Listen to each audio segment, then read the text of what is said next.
오늘 본문은 다윗이 밧세바를 취하고 그 후에 선지자 나단이 다윗에게 찾아왔을 때 다윗이 하나님께 올려드리는 회개 기도입니다. 다윗의 아들 솔로몬은 밧세바를 통해서 낳은 자식인데요. 이 밧세바는 당시에 다윗을 잘 섬기던 군대 장관 우리아라는 사람의 와이프였습니다. 그런데 다윗은 자신의 그 욕심이 너무 커가지고 그 우리아 장군을 죽이기 위해서 전쟁터로 내몬 다음에 밧세바를 취하게 됩니다. 하나님께서 보시기에 너무나 악한 죄악이었습니다. 단순히 음욕을 넘고 성적인 유혹을 이기지 못한 것을 넘어서서 자신을 가장 잘 따르던 백성을 죽음으로 내몰았다는 것이죠. 한나라의 왕이 말이죠.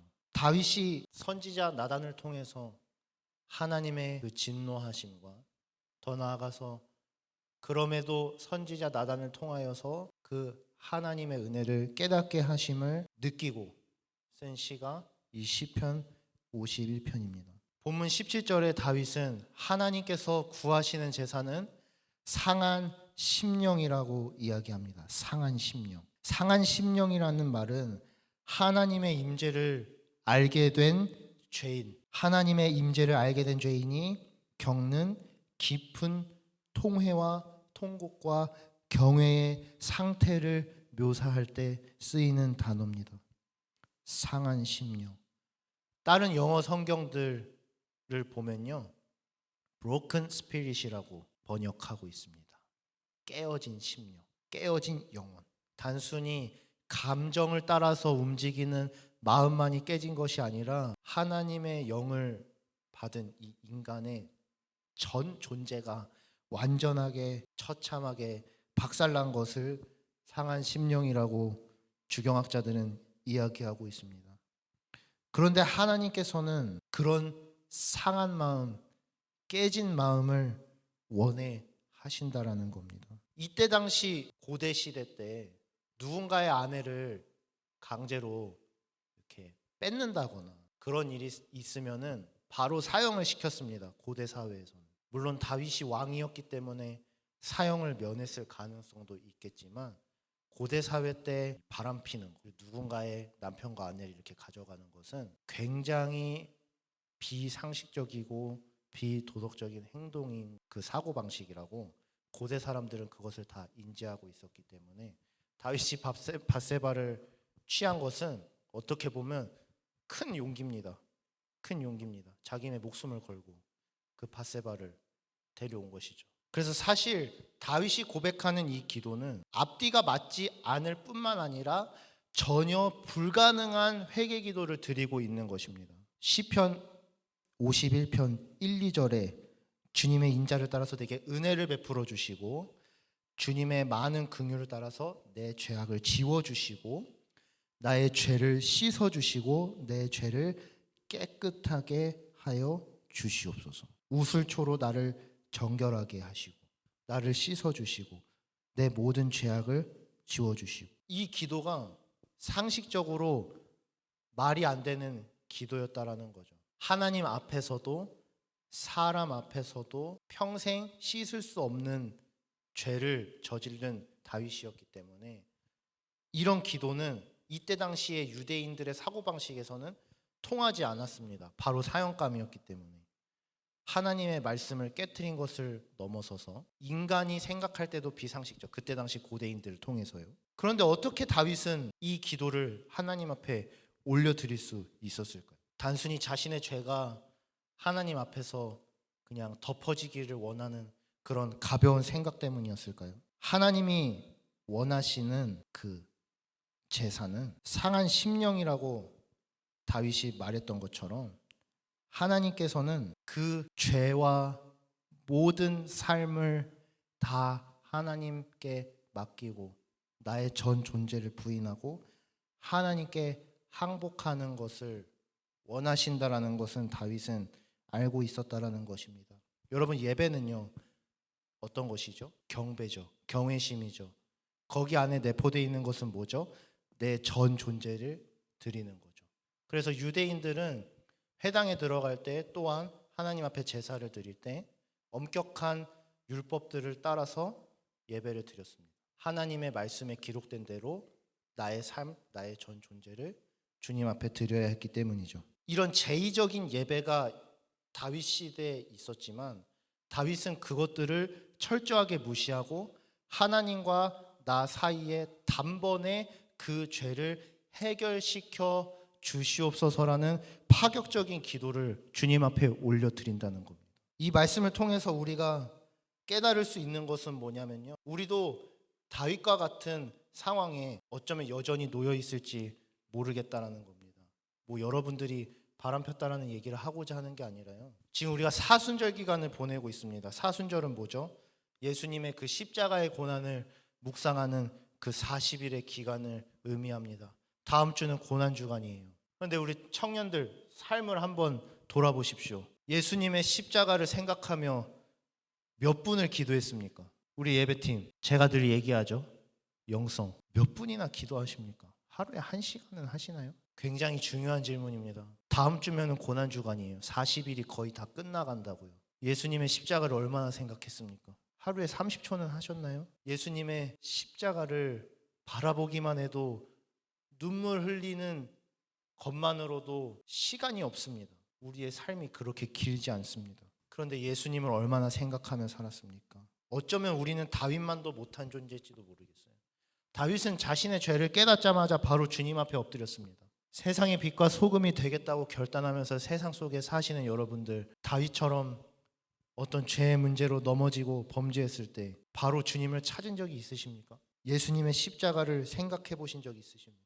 우리 팀원들 신앙생활 10년 이상 하신 분들 대부분이신데 얼마나 예수님 생각하며 살았나요, 여러분들? 중요한 질문입니다.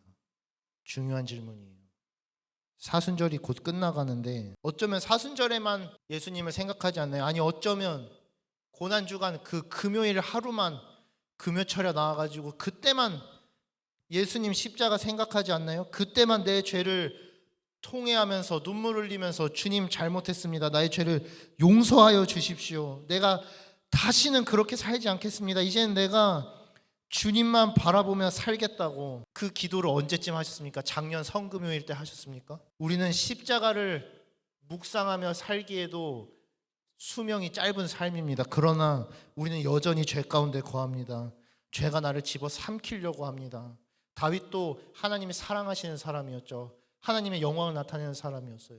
근데 자신의 유혹을 발견하고는 어떻게 하죠? 하나님을 버리고 자기가 사랑하는 것을 쫓았단 말입니다.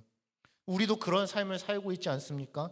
죄를 어쩌면 사랑하지 않습니까? 죄가 나를 집어 삼키려고 하고 하나님의 관계를 끊어버리게 하고 나를 하나님의 나라로 끌고 가는 것이 아니라 나를 지옥으로 끌고 가는 그 과정들을 어쩌면 우리는 기대하고 있지 않습니까? 우리의 마음이 굳어져서 죄에 둔감해지고 딱딱해져서 주님을 알아보지 못하는 제자들과 같이 되어버리지 않았습니까?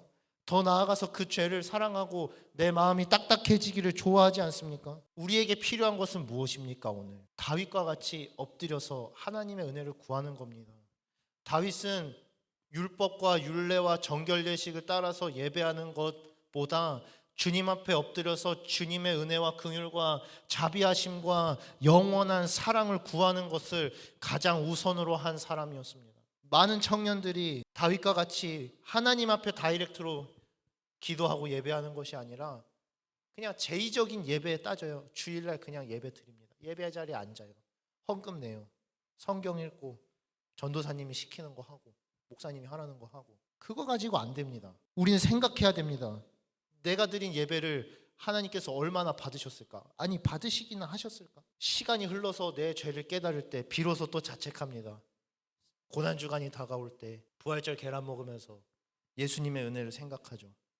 자책합니다. 그리고 그 결단은 굉장히 가볍습니다. 일시적인 평안을 얻기 위해 기도합니다. 일시적인 평안을 얻기 위해 기도한다고요. 그리고 또 다시 후회합니다.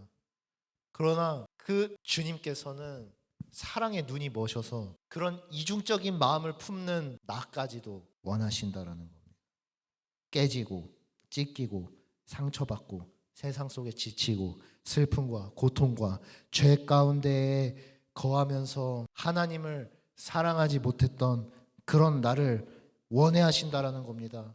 악을 선택하고 세상의 모든 풍조와 문화와 죄악들을 선택하고 주님을 외면했던 나 스스로를 때로는 자책하더란 그 이중적인 마음까지도 주님께서는 원하신다라는 겁니다. 주님께서 원하시는 것은 찢겨진 심령입니다. 여러분들 마음 가운데 지금 주님께서 서 계십니다. 그 문을 두드리고 계십니다. 여러분들의 마음의 문에는 그 밖에는 손잡이가 없다고 어떤 유명한 목사님이 얘기하셨는데 그 말이 맞는 것 같아요. 하나님 전능하셔서 우리의 마음을 열어주실 수 있지만 주님께서는 우리가 먼저 나의 마음의 문을 열고 주님을 영접하기를 원해하신다라는 거죠. 주님을 외면하던 삶을 살 때도 때로는 내 직장에서 학교에서 심지어 예수 믿는 게 친구들한테 쪽팔려서 내 경제력이 잃어버릴까 봐 직장에서 잘릴까 봐 믿음 신앙 다 버리고 나 예수 안 믿는다고 살면서 살았던 그런 내 마음 앞에 서 계셔서 문을 두드리고 계신다는 겁니다. 상한 심령을 이 시간 우리가 내어드리기를 원합니다. 우린 때론 성경을 보면서 비판하죠. 아유, 다윗 쓰레기네. 어떻게 남의 여자를. 근데 우리가 간과하는 것은 뭡니까? 다윗은 그 죄를 깨달은 즉시 엎드렸을 때 우리는 그러지 않았다는 겁니다. 어쩌면 죄를 더 사랑했을지도 모른다는 겁니다. 내가 입으로만 주를 사랑한다고 말했지 진짜 주님을 사랑하려고 주님과 만나고 교제하지는 않았을지도 모르겠다는 겁니다. 이 시간 우리가 통회하는 심령 가지고 기도하기를 원합니다. 상한 마음, 이 상한 마음은 무엇을 의미하냐면요, 주님 앞에 철저히 무너지는 겁니다. 내가 세상에서 상처받고 깨지고 찢겨진 그 마음도 맞지만 더 나아가서 내 모든 존재가 완전히 박살나서 그것이 예수로 가득한 심령, 겸손한 심령, 하나님만 사랑하는 심령이 상한 심령이라는 거예요. 그래서 다윗은 이렇게 고백합니다. 오 주님, 주님은 찢겨지고 짓밟힌 마음을 멸시하지 않으십니다. 하나님이 원하시는 재물은 찢겨진 심령입니다. 주님께서 기뻐하시는 온전한 번제를 드리기를 원한다고 다윗은 오늘 기도하고 있습니다. 여러분, 우리도 이런 심령으로 기도하기를 원합니다. 우리가 상한 심령을 가져가길 원합니다. 상한 심령을 얻기를 원합니다. 우리가 예수의 영을 구하는 시간 되길 원합니다. 이 51편에 기록된 것처럼 하나님이여 내 속에 정한 마음을 창조하여 주시옵소서. 내 안에 정직한 영을 새롭게 하여 주시옵소서. 정결한 마음을 주시고 주님 나를 버리지 말아 주십시오. 내가 여지껏 주님을 버렸지만 여전히 나를 버리지 않으시는 주님, 내 죄가 너무 두렵고 무거워서 내가 주님 앞에서 멀어질까 봐 두려운데 주님 성령을 거두지 말아 주십시오. 주님의 성령이 나를 떠나지 않게 하나님 기도하여 주십시오. 주님 나를 쫓아내지 마십시오. 주님 구원의 기쁨을 회복시켜 주시고 자원하는 심령, 하나님을 사랑하는 심령 허락하여 주시옵소서. 우리 시간 그 마음 가지고 함께 찬송하기를 원합니다.